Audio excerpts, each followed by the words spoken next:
My brothers and sisters, the war in Gaza has gone on for too long. Children are dying, families are being torn apart, and entire communities are left in ruins. Today, Africa Politico raises its voice to say clearly, this war must end, the occupation must end, and the world must finally accept the two-state solution. Since October 2023, the world has watched Gaza suffer. Reports from the United Nations show tens of thousands of people killed, most of them women and children. Hospitals are destroyed, food and clean water are blocked, and millions are displaced. At the same time, hostages are still held, rockets are still fired, and fear controls everyday life. The International Court of Justice has even warned Israel to stop actions that may lead to genocide, while the International Criminal Court is looking into crimes committed by both sides. It's the only defined area, a country or defined territory within a country, where you have the entire population at risk of famine. 100% of the population at risk of famine. This limited number of truckloads that are coming in is a trickle.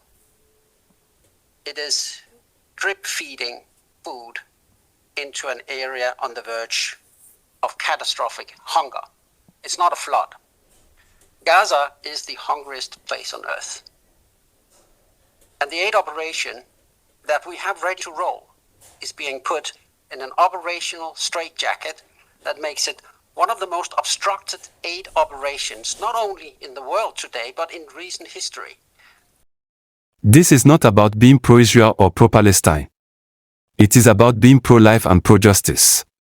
Both Palestinians and Israelis deserve to live in safety, dignity, and peace.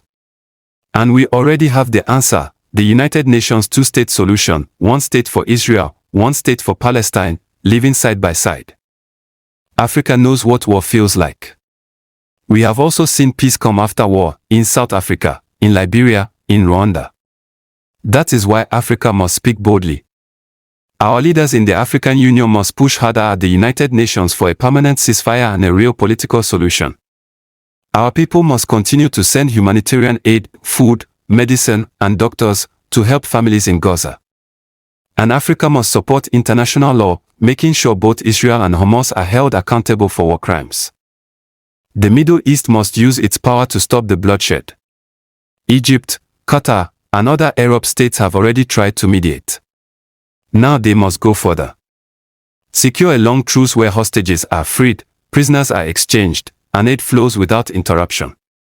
Support rebuilding Gaza, not just with money, but by helping Palestinians build a government that can truly serve its people. Push Israel to accept the Arab Peace Initiative, recognition of Israel in exchange for ending the occupation and allowing Palestine to stand as a free state.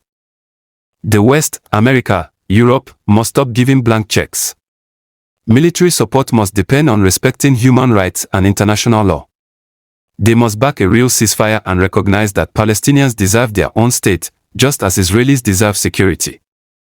Nations in Asia, China, India, Turkey, Indonesia must also step up. They can use their power to send humanitarian aid, rebuild Gaza schools and hospitals, and stop other countries from turning this war into a bigger regional fire. Let's be clear, there will be no lasting peace until the occupation ends. Palestinians need freedom. Israelis need security. The only way to achieve both is the two-state solution. A free Palestine on the 1967 borders with East Jerusalem as its capital. A secure Israel, recognized and safe within its own borders. And international guarantees to make sure both sides respect the deal. So, what can we, the people, do? We can speak. We can share. We can pressure our leaders to choose peace, not politics. Ceasefire now. End the occupation. Two states for peace. From Africa to the world, we say, enough bloodshed. Let us choose life, let us choose peace, and let us choose justice.